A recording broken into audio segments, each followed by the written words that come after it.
Requesting connection. Established. Encrypted. We're live. The show you've been asking for. Advice, technology, and community. Linux first, all others second. This is Ask Noah.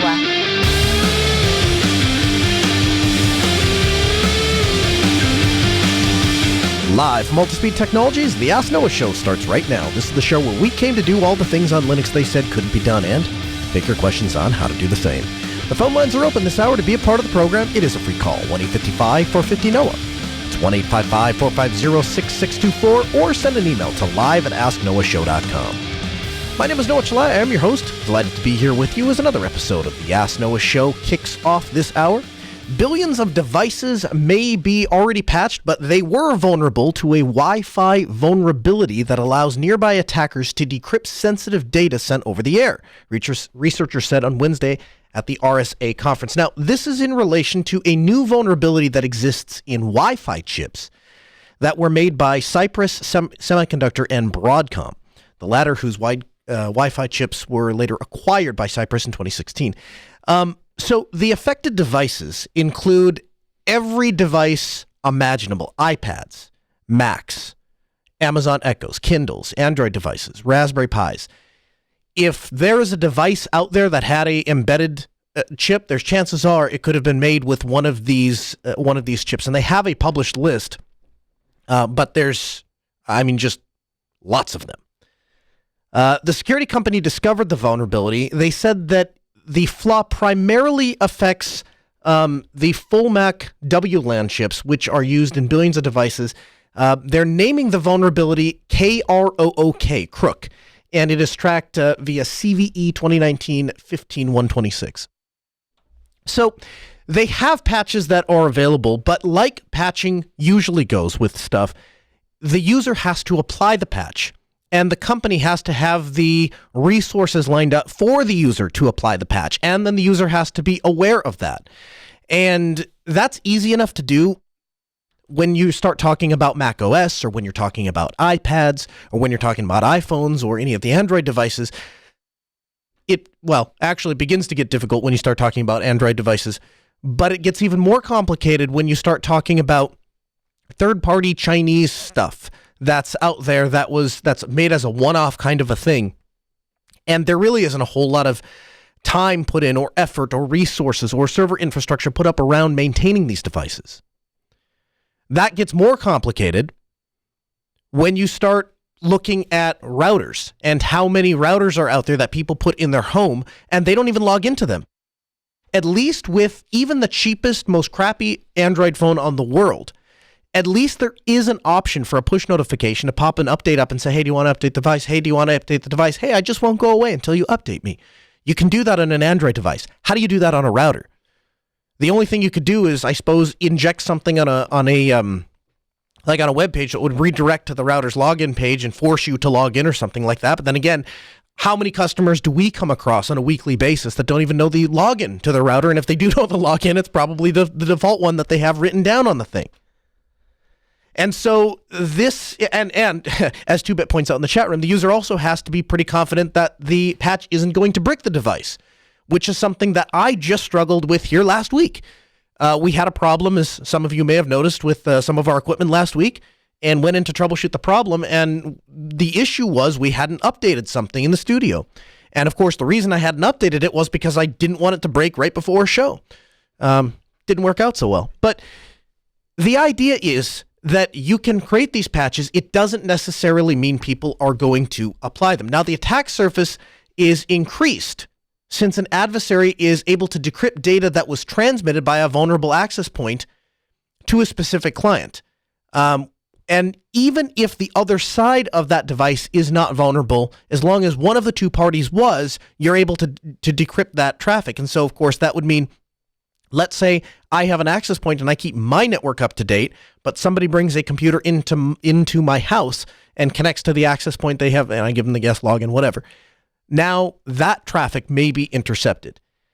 And so Crook essentially exploits a weakness that occurs when a wireless device disassociates from a wireless access point.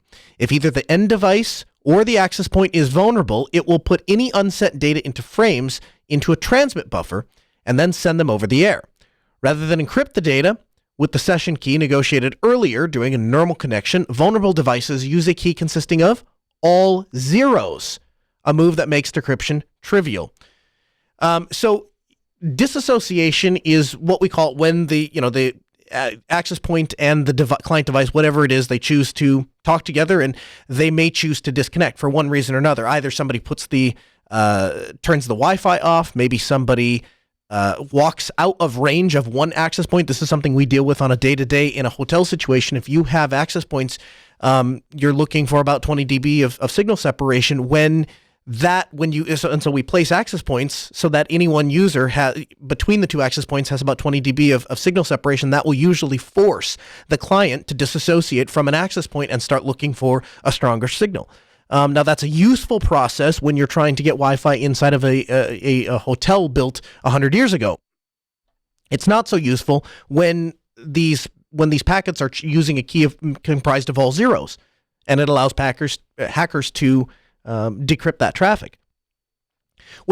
So essentially, to elaborate, I guess I should finish this up. So hackers within range of a vulnerable client or device or access point can easily send a disassociation frame to trigger the vulnerability because these frames aren't authenticated. And so as it's searching, say, here's your new signal, the hacker can insert malicious packets that basically say, go ahead and disconnect from that access point. You don't need him anymore. And that's how this attack is triggered. With a forced disassociation, vulnerable devices will typically transmit several kilobytes of data that's encrypted with the all zero session key. The hacker can then capture and decrypt that data. Now, the researcher told hackers can trigger multiple disassociation to further the chances of obtaining useful data. But I want to stop right here and point out, we are talking about kilobytes of data. We're talking about kilobytes of data. We're not talking about that much. And the reason that's important, right, is because it affects what the real world ramifications are to this threat. There are a few things that minimize the real world threat. For one thing, the most sensitive communications in 2020 are already encrypted. And that's certainly true if you're listening to this program, right? We talk all the time about why it's important to have HTTPS enabled on sites, why it's important to use a VPN. This speaks directly to that. If you're at a coffee shop and the coffee shop doesn't update their access point or doesn't keep their firmware up to date, and this firmware were to be susceptible to this particular attack, if you're doing all of your communications over a open VPN tunnel back into your home network, it doesn't matter really. They can get the wireless unencrypted packets of your encrypted VPN packets. Oh well, the internet had access to those. So same thing with HTTPS. HTTPS is getting to the point where you can have it everywhere. I still get probably, 2-3 emails a week from people asking, well, why haven't you gotten HTTPS on AskNoahShow.com? Because there's nothing there. It's hosted. We don't pay for that hosting. We get it for free. And the only thing that's on there is a play button that plays an unencrypted stream of the show. And then we have links to all of the other stuff, which can't really do any. It's just essentially a big, gigantic list of links.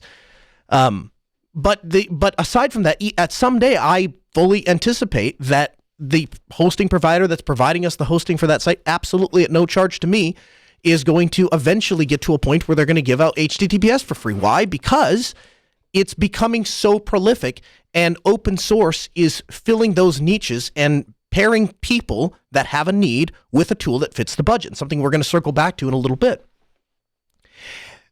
Hackers could go on to recover several kilobytes of data flowing over at any one time, but it's doubtful that attackers could time the disassociations in a way that would ensure passwords or other sensitive information would be captured. It's not just about the vulnerability existing. What can you actually do with the tool? Just because it's possible to decrypt kilobytes of data, the only useful way to use that vulnerability would be if you could intercept a username and a password. So it requires a certain amount of luck for this to work. And of course, the article goes on to say that you could theoretically continue to trip the disassociations and get more and more data, and you might get lucky. But here's, I guess, what I take from this article. It's an interesting vulnerability. It's something interesting to discuss. It's not any major security nightmare because, again, the timing required. You have to be within physical range to begin with. These devices have to be susceptible, and even then you're only getting a couple of kilobytes if the data is unencrypted to begin with, which wouldn't be the practice we would suggest you use. So the real world implications, not so much. However, here's what I take away from it. One, this is why keeping data really, truly air-gapped, if you really care about it, if something's super, super important to you and you cannot afford for that data to get out onto the internet, it should be on an air-gapped machine. It should be on something that you can look at and say, this does not have a connection to the outside world. Because even if you had your network completely separated from the internet and separate access points and separate switches and separate everything, there still are some vulnerabilities and some attack surface. And certainly even an air-gapped machine has some attack surface. It's just drastically reduced. Then the more, I'll fully admit, the older I get, the more paranoid I get. What can I say? I'm getting to a point where if I can't look at the connection between point A and point B and see where my data is going, it starts to make me nervous. 1-855-450-NOAH. It's 855-450-6624. The email, live@asknoahshow.com. Another reason, by the way, why you should use professional routers. If you have, we talk sometimes about why, if it's beneficial really to purchase the pfSenses and the Microtechs of the world, and we'll go ahead and include Unify, if you don't mind some of their data collection practices. Using those devices will almost certainly guarantee that you stay free from vulnerabilities like this. Because the code is out there to fix it. You just have to be willing and able to apply it. And Unify does a very good job of providing updates directly to their devices. Same with pfSense, same with Microtech. You can just log in, click on the update button, and you download the packages. The more I think about it, and the more I see these kinds of things come out, the more I start to say, you know what? It doesn't matter if you're a home user with 4 people on your network. You should be using a professional router. I just wish they'd make some that had slightly easier interfaces for people to get welcomed. I wish there was a dumb mode for pfSense. Somebody should create that and email it in. That would be great. Again, 855-450-NOAH. It's 855-450-6624. The email, live@asknoahshow.com. If you'd like to make your voice heard, become a part of the program. James calls from Idaho. Hey, James, welcome to the show.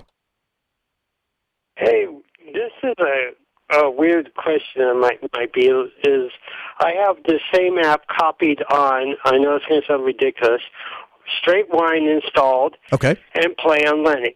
And as best as I could tell, the Play on Linux is configured exactly the same as the other one.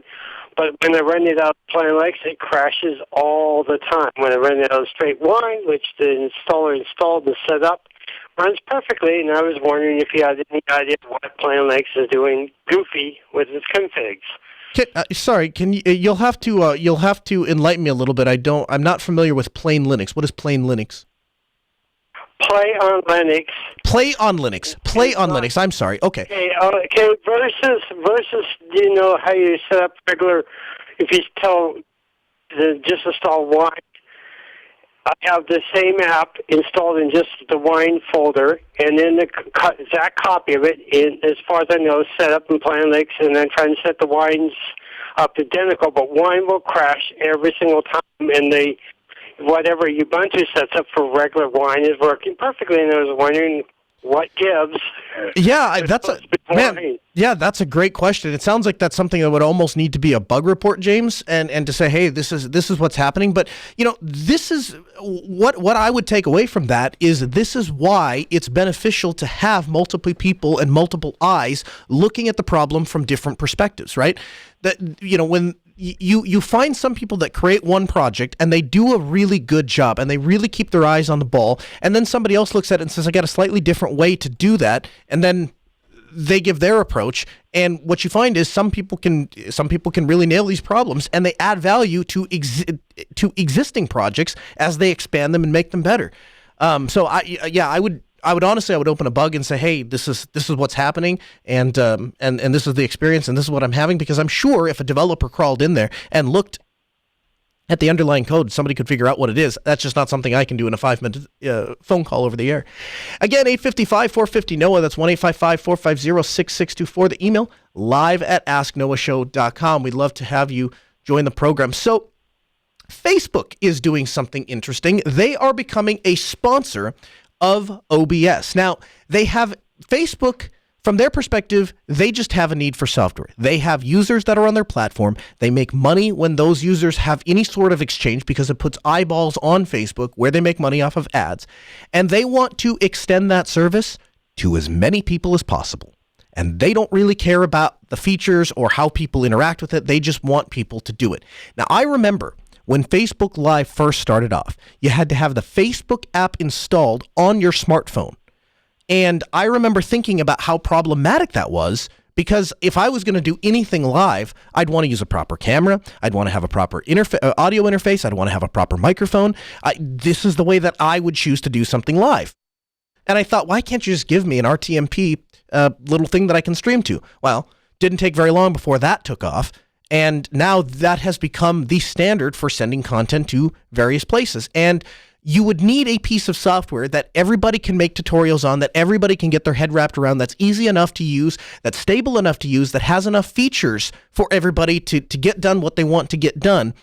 And wouldn't you know it, an open source challenger rose to the occasion. It wasn't the Wirecasts of the world. It wasn't all of the other proprietary streaming software that exists out there, even to include even some really cool things that are based on cool projects.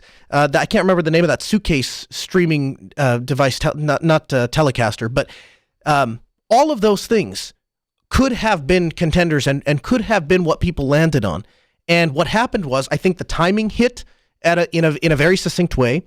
I think that people's need and desire to create content landed roughly about the same time as ways to publish that content did. So as YouTube came out and Facebook started providing live services at the same time that these devices are coming out that have the capability of being able to plug into your computer and capture 1080p or 4K video very inexpensively and very easily. The Madgewell is just a USB capture card, works natively without any drivers. These are all things that led to Facebook's success. And at the very core of that is an open source project that we use every single week on this show. It actually records the show, and it's OBS, Open Broadcaster Software. And pro users like myself are willing to pay for features for tools that we use every single week.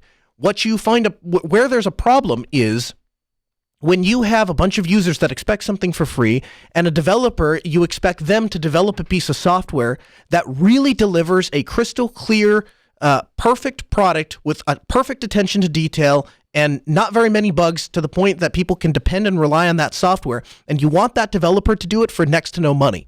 That's the recipe for disaster. And it's a recipe that we continually find ourselves in open source.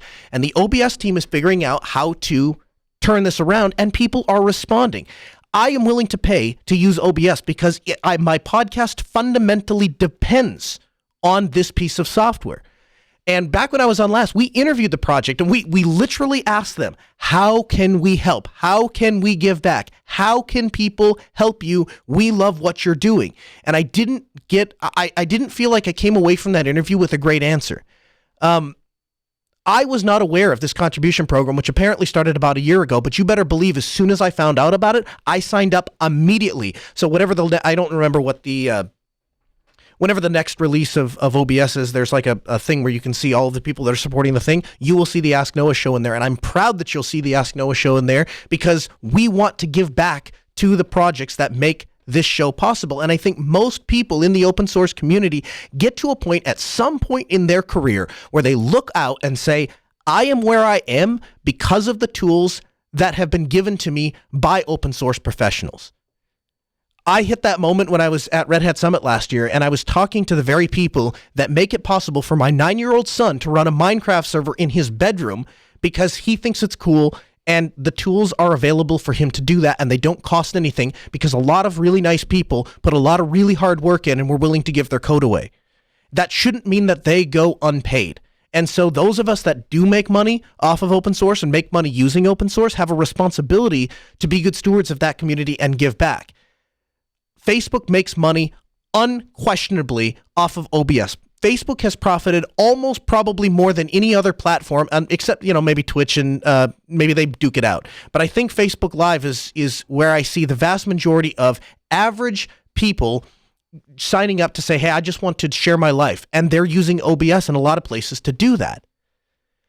This goes to show you if there is a choice between an open source, well done, polished project and a well done, polished proprietary project, most people will choose the FOSS alternative every single time. And that's not because of some sort of loyalistic, I have to worship at the altar of open source. It's not any of that. It's the fact that it's more convenient. You don't have any software keys. You don't have any activation. You don't have any mandatory versions to use. I have been using MakeMKV since MakeMKV was a thing that ran on Linux. I use it all the time. It's a great piece of software. I recommend it to other people. But the thing that keeps me from talking about it many times on the air is the fact that it isn't open source, and there's an inconvenience factor that comes in there that I cannot get out of my mind, and it bit me in the butt just, I think, earlier this week. I went to rip an ISO on a machine in a pinch and couldn't use it. They updated the repo, and so they hadn't updated the repo, they hadn't updated the snaps, and so I didn't have the ability to use the little free 30-day whatever the thing is. Now, I own 2 paid licenses of the program. I have one for my desktop downstairs and one for my laptop. I have a couple other licenses that are under other emails that I signed up for at one time or another for random machines, but of course I've lost track of those. But I know where my 2 licenses are, and I just pray every time that I reinstall my operating system that this time it's going to work. And so far it has, so good on them. When it doesn't, I guess I'll send an email and we'll see how many times I have to buy this piece of software before I can continue to use it. It's not wrong that they do that. It's not immoral that they do that. I don't think any less of the software because they do that, but it is just inconvenient. And what you will find is most people are fairly lazy, and most people have had it with software activations and license and entitlements and stuff. They just want to be able to use the stupid thing that they want to use. And open source enables that. And then for the people that are willing, like myself, to give back and say, thank you for what you do. You create a valuable product, and I don't know where I would be without it. We're willing to give back. And now they have a place to do, OBS has a place to do that, and Facebook took advantage of it.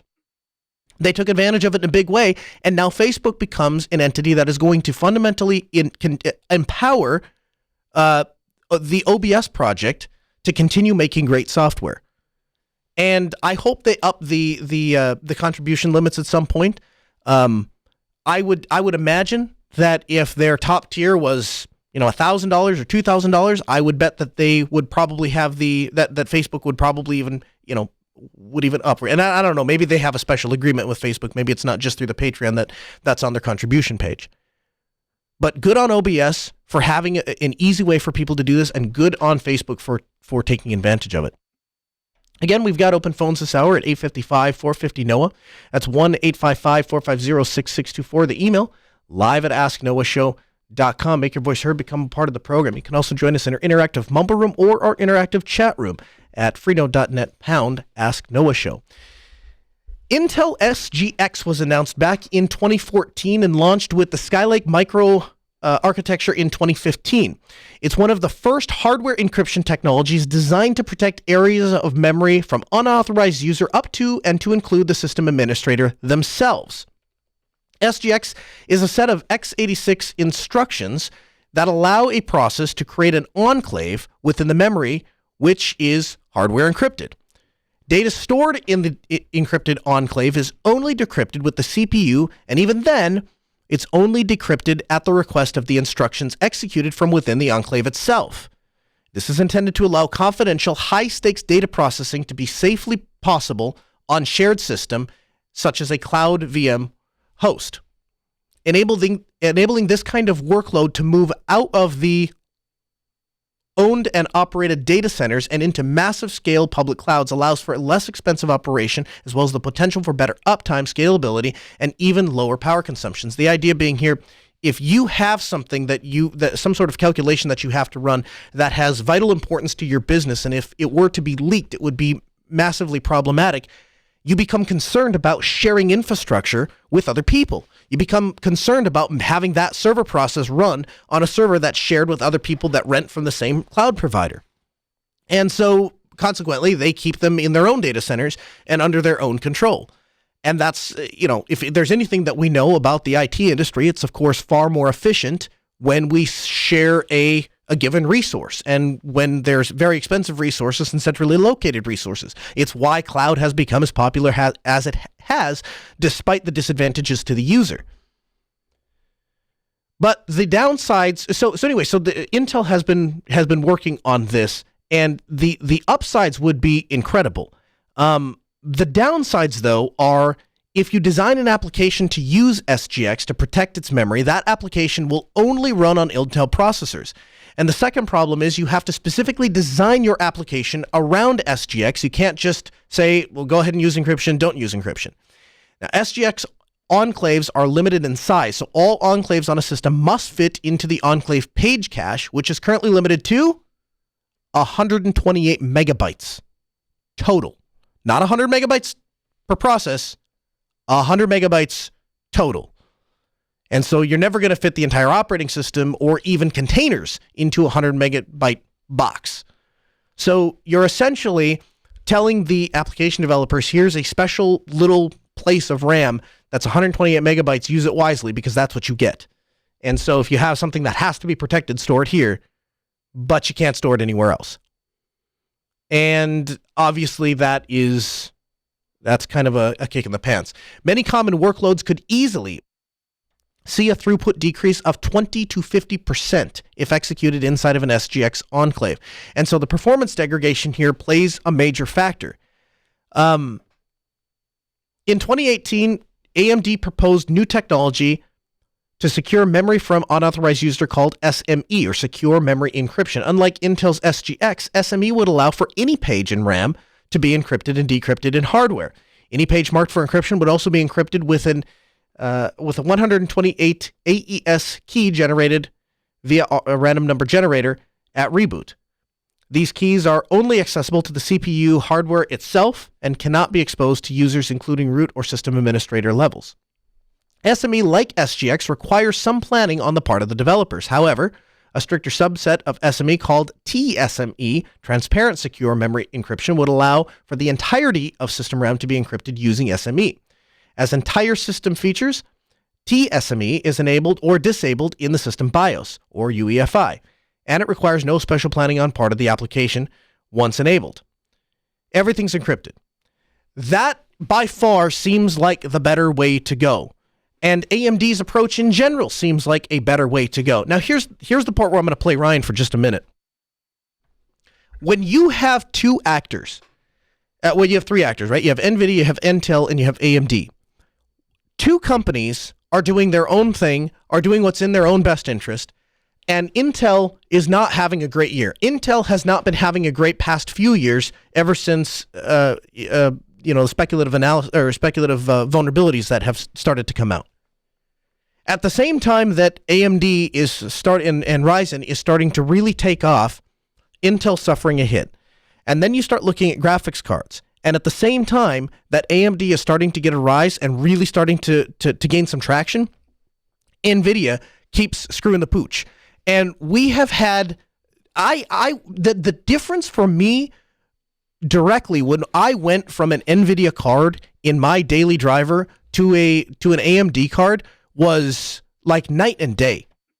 I never had any major problems with NVIDIA. They had the driver. As long as you installed it, the configuration utility went up. I could rearrange my monitors. Everything mostly worked. But every once in a while, I would have some weird thing, some weird bar that would stick, some weird window that wouldn't move.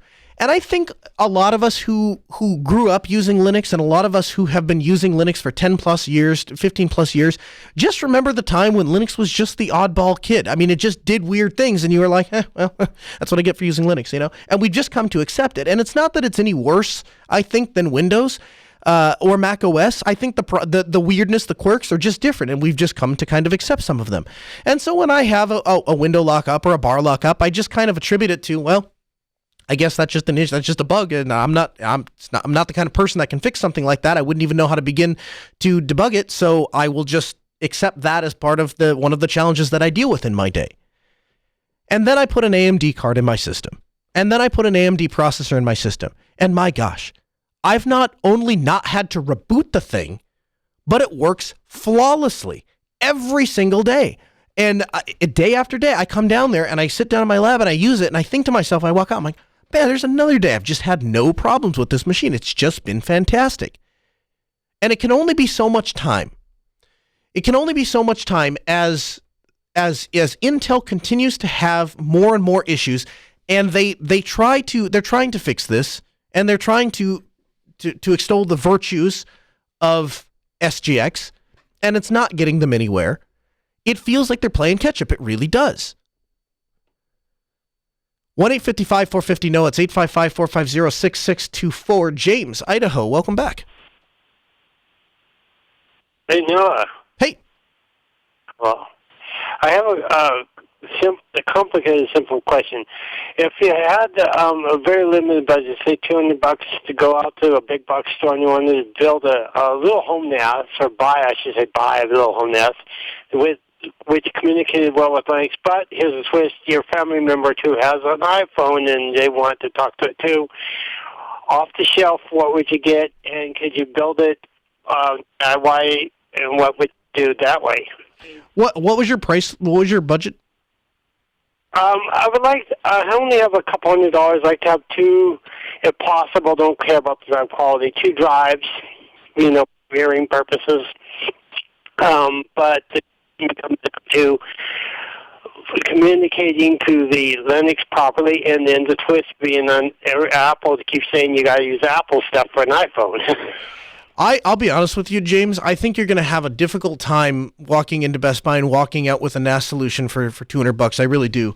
For when you start getting to the $300 and $400, if you can extend that budget a little bit, you could get yourself into like a Western Digital, like a MyCloud. I think those are, well, actually, I just looked them up on BestBuy.com. I guess they're $150, $160. So okay, I was wrong.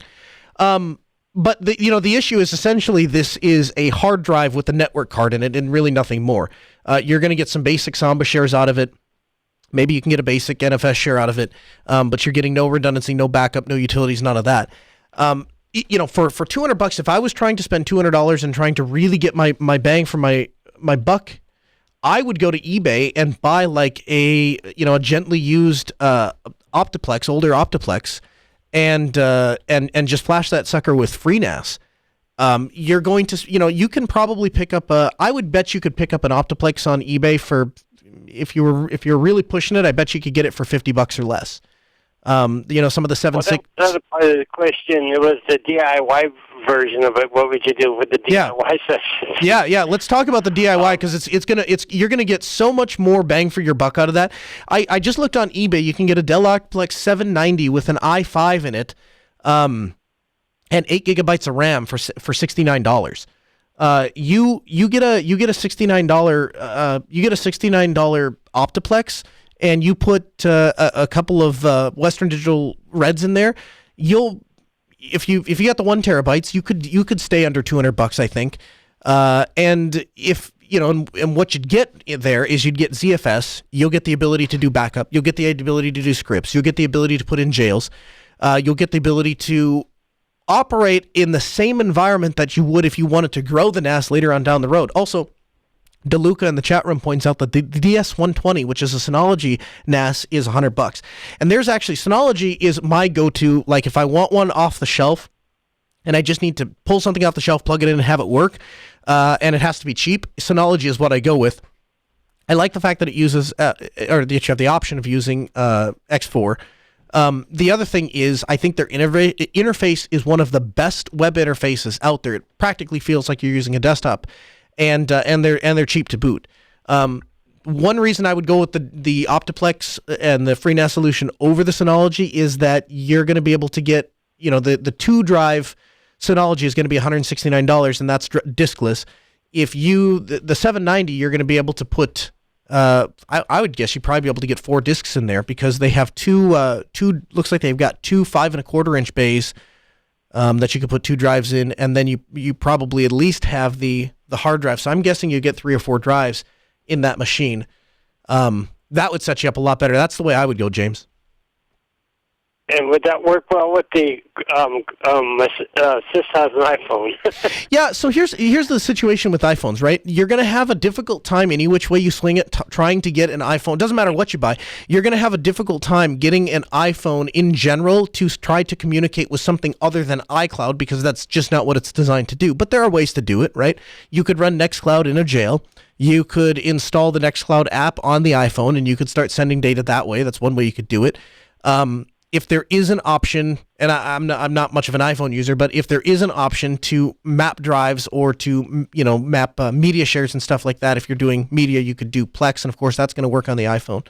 But yeah, I mean, it doesn't matter. I mean, even if you bought Apple solution, the vast majority of iPhones are designed to speak directly to the cloud or to back up through iTunes on your computer. Right. So the iPhone is the biggest twist. Well, so here's the thing. DeLuca says in the chat room that the Synology app on the iPhone will let you back up pics. So, I mean, that will get you, if you went the Synology route, you'd be able to use their app to back it up. All right. I wanted to ask because I wasn't 100% sure on with the phones being in the mix. I was like, okay. Yeah. Yeah, that ends an interesting twist. Networking a lot. Yeah, very, very cool. Well, I appreciate the call. James. Good luck with your NAS solution. I'm usually, here's the other thing about NASs just in general, or any technology you're going to put in your house. Stick with something that you can dig into and that you can understand. The last thing you want is your data on something that you don't understand. Again, open phones this hour, 855-450-NOAA. That's 1-855-450-6624. The email, live@asknoahshow.com. Make your voice heard, become a part of the program. Lamori, a new name, same great, Unity 8. Most readers probably know Unity as a 2D or 3D engine simulation platform, and many people who found Unity 8 made the same mistake. They constantly confuse Unity, the desktop, with Unity, the game engine, and that makes some sense because they're both spelled the same way and they look the same, and there's a lot of overlap in the tech coverage. Additionally, efforts have begun to package Lamori into Debian and Fedora, and one sticking point for some of these efforts was the name Ubuntu in many of the dependencies. For example, Ubuntu UI Toolkit, Ubuntu Download Manager, Qt, Ubuntu, so on and so forth. Packagers warn that packages containing the name Ubuntu may not be accepted into their target distro.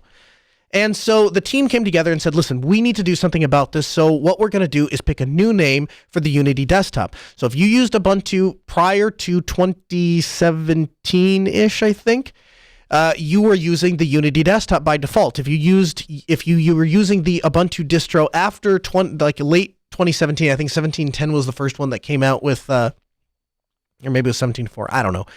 It came out with the GNOME as the default desktop environment. There are people that got pretty tripped up. My mother was one of those people. She called me and said, my bookmarks are in the wrong place. I can't find my bookmarks on Firefox. And I went, that's weird. I don't think Firefox moved bookmarks around anytime recently, but I'll come over and take a look. And went over there and found out that she had inadvertently gone with an upgrade from the Ubuntu, it would have been, I guess, 1604 LTS to 1804 LTS, and got GNOME as the default desktop. And so the first thing that crossed my mind was, wow, I'm really glad that the upgrade process is that smooth, that mom doesn't really have any issues other than she can't find the hamburger menu that moved around in Firefox. But that is Unity, or was Unity, and I'll be honest with you, I really thought that Unity was one of the best desktop environments I ever used. And I may be a KDE user now, and I probably will be a KDE user until the day that I die.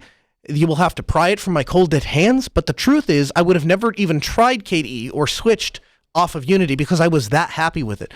Unity was one of those desktops that got all of the polish right, and it constantly got ragged on because they weren't making sweeping changes and, oh, this is another one basically the same as before and basically the same as before. And you know what? I like that. I like that everything was in the same place and everything just worked. I plugged it in. To this day, I still, even including my beloved KVE, have not plugged a bunch of monitors in and had them auto-configure and figure it out the way that Unity did. It was just pretty great, although KDE is a close second, and the only one I might add that figures out vertical monitors to the best of my ability. This is great. This is fantastic. This desktop environment needs to stand out on its own. This is the right call to make a name change and to set this desktop environment on its own. I hope I'm pronouncing I suppose it's Lemuri. We'll go with Lemuri. But if somebody wants to tell me how to pronounce it correctly or call into the show, let me know. But I'm going to say Lemuri. They're going to change Unity 8 to Lemuri. Ubuntu UI Toolkit will become Lemuri UI Toolkit, and Ubuntu Download Manager will become the Lemuri Download Manager. And I tell you what, I am going to run, not walk, to the nearest machine that I have and get Lemuri up and running. And here's why. I was happy to see that there were people that were going to continue the Unity project after Canonical not abandoned it, but just decided it was no longer their primary focus. I was concerned how long that effort might last and what they were really hoping to achieve out of that project. And the fact that they're renaming it is as dumb as this might sound, the fact that they're taking the time to rename it and really take ownership of the project really says to me that these are people that are passionate about this desktop environment and really want Lemuri to be all that it can be on its own two legs, not backed by Canonical, not as just the default desktop distribution, desktop environment. This is its own thing completely, and it can succeed in that light. And seeing that they're willing to put the effort in to do that gives me a whole new profound way of looking at this and saying, hey, I really want to be a part of this, and I really want to experience this. I have Unity running on all three of the machines that are in the studio right now because they're still on the 1604 LTS install when we started the show, and I haven't upgraded them because, again, there are certain issues with other desktop environments that Unity just got right. The thing that keeps me from doing it here in the studio is audio. I think that all of this stuff would work as far as all of the go-to show bits, but audio has always been a pain in KDE. It doesn't seem to matter how many times I tell it what the default desktop device is. Somehow KDE redirects one browser tab or one window to something else. And I like that kind of granularity. I like that kind of modular thinking when I'm trying to say, hey, I want to take this particular tab and I want it to play on this set of speakers, or I want to send those to my headphones. I like it then, but in a studio environment, I just need to set it and leave it alone. It needs to be simple and it needs to work. And Unity does that and has done that. And so if we can get a desktop distribution that has a base of Ubuntu and the Lemuri desktop, and that can just be, Ubuntu Lemuri, this would be fantastic. And it seems like this is becoming a reality with this name change. So I'm excited to support these guys. I'm excited to see where they're going to go with this. I couldn't be happier. I think this is great. Again, open phones 1-855-450-NOAH. That's 855-450-6624. The email live@asknoahshow.com. That is the way to make your voice heard. Become a part of the program. Daniel writes in and says, "Hi Noah, I love the show. And I watched the episode about Firefox's DNS over HTTPS, and I was wondering what your opinions were regarding routing DNS over the Tor network. I have this set up on a Raspberry Pi at home, and any DNS queries made by a device that does not get rejected by the Pi-hole get routed through the Tor network. The delay of going through the Tor is barely noticeable since only DNS goes through Tor, not the web traffic. I use this setup with OpenVPN to reduce the amount of tracking on my mobile devices as well. I have two questions with the setup. Are my DNS queries anonymized and encrypted since they're only going through the Tor network? Do you see any potential security issues with this method? Thanks in advance. Regards, Danny." So first of all, this is brilliant. I love this. I love people who do stuff like this. I love people who take the time to think about stuff like this. Yes, I don't see any glaring problems. Here is the issue with Tor. The issue with Tor is there have been a number of cases in which the federal government has gone to prosecute someone, and they the person was using the Tor network, and they were found by the federal government. And the federal government refuses to testify in open court the exact nature in which they were able to compromise Tor users, supposedly. So that leads us down one of two paths. Either there are some exploits in Tor, and to the best of my research and the best of my understanding, the easiest way to exploit Tor is not the Tor network itself, but the Firefox browser bundle that they ship Tor with. But I have nothing to substantiate that claim other than other people's speculation that know more about it than I do. And so based on that, what I would have to tell you is that if you trust Tor to be secure, and you're using a secure way to get your packets back to your house, and you're sending those DNS queries through Tor, then yes, that should be a perfectly secure solution. If I'm wrong, or if the way that the federal government is prosecuting these people, if this exploit is more widely known or is able to be exploited by other people, then you may have an issue.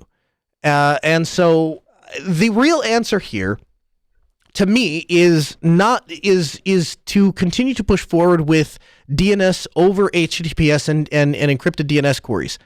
That is going to reduce the complexity of what we're trying to do, and also it's fairly trivial to encrypt a DNS inquiry. It's fairly not trivial to encrypt a bunch of packets that are transferring data and then shuffle those packets around the internet and then send them out one exit node and then get the reverse to happen and not screw anything up in the process. There's a lot more going on there. But yeah, I like the way that you're thinking about this problem. I think that you're probably safer than most. I think, like most threat vectors, it really comes down to who is the lowest hanging fruit. And you're decidedly not the lowest hanging fruit. I think it's interesting that you're doing this even over your mobile device to reduce mobile tracking. I think that's fantastic. It's one of the things I kind of gave up on trying to solve, because you think about it for a second. Well, I don't have access to my own internet everywhere. I'm going to have to use LT at some point. So unless I'm going to leave a VPN connected to my home the entire time, I just wasn't sure how to go about that. Looks like it's possible, and in some cases applicable to leave your phone connected to your home VPN the whole time. That's pretty cool. Again, 855-450-NOAH. That's 1-855-450-6624. The email, live@asknoahshow.com. I hope I'm pronouncing this right. Grami writes in and says, hello. I have a server with 4 drives in addition to the OS drive. 2 pairs are mirrored disks via ZFS. I plan on buying a USB drive big enough to back up both of these. What are my options to copy them both to the USB drive? I was planning on R-syncing, but I've heard of ZFS send. What's the right way to get it done? Thanks, Grami. Well, first I want to talk about, just for a second, I want to address the purchasing drives. When you're purchasing drives, I always recommend that you purchase the hard drive and the USB enclosure separately. Here's why. I have had numerous clients that have had data that we couldn't recover for them, not because there was probably anything wrong with the disk itself, but because the controller, the drive in the controller that's attached to the drive, fails. Now, in older hard drives, in the older Western Digitals, you could just take a hammer or a screwdriver and either crack the glue or loosen the screws and pull the chassis apart, and inside would just be a regular hard drive. You'd unplug it, plug it into a regular, IC dock or whatever, and you'd be able to pull your data back off. It was no problem.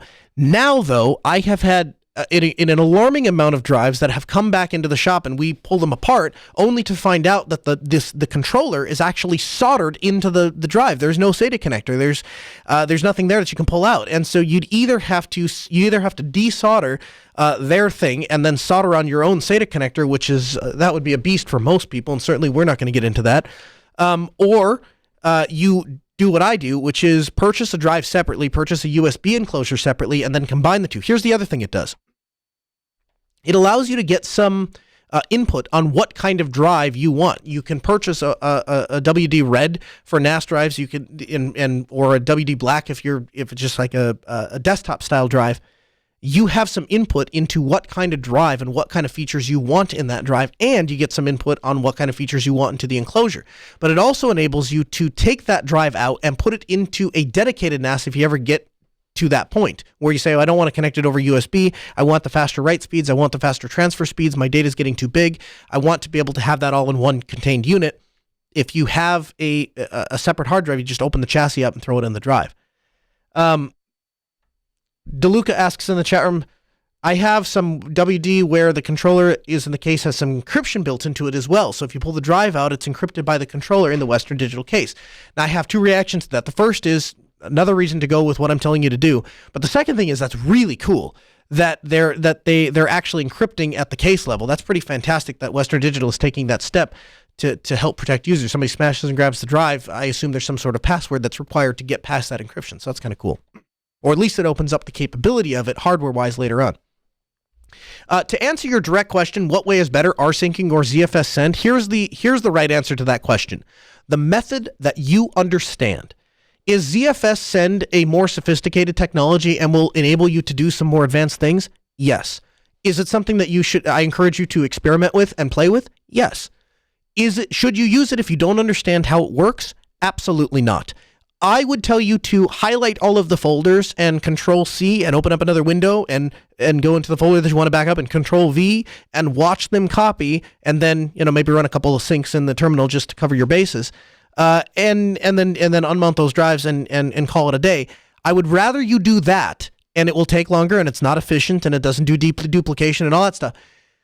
I would rather you do that and understand this is my source copy of my data, this is my destination copy of my data, and they are the same. And when I go to reback up, I go ahead and delete the destination and start all over, or I have a process, whatever the process you develop that you understand, that's what you follow. Now, if you're asking for what the technically superior solution is, ZFS Send is a more advanced tool.